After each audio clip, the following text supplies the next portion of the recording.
Pour Marc Pelletier, c'était surtout l'idée de créer une entreprise familiale.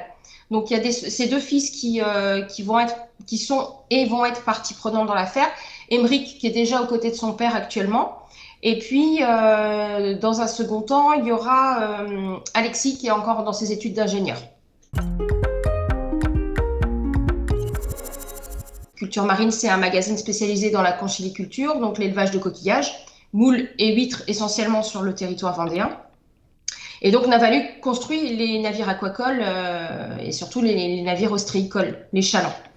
Donc oui, forcément, c'est important quand il y a un changement comme ça pour essayer de comprendre un petit peu quelle sera la politique du nouveau repreneur. Est-ce qu'on continue dans le domaine de l'ostréiculture ou pas?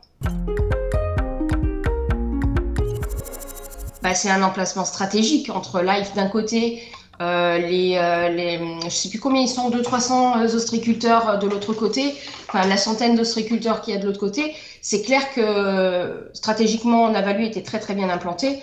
Et puis oui, ça bouge tout le temps. Là, la phase Covid se termine doucement, donc les investissements, enfin les entreprises commencent à penser à réinvestir. Dans le domaine ostréicole, oui, oui, oui, on le sent.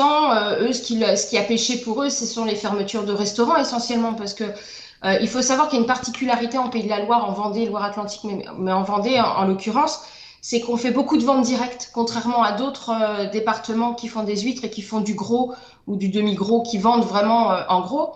Ici, sur le département, on fait beaucoup de ventes directes, donc vente directe aux restaurateurs, vente directe aux particuliers, et quand tout est fermé et que le particulier n'a plus le droit de bouger et que les restaurateurs ne peuvent plus ouvrir, bah forcément, il y a eu un gros manque à gagner.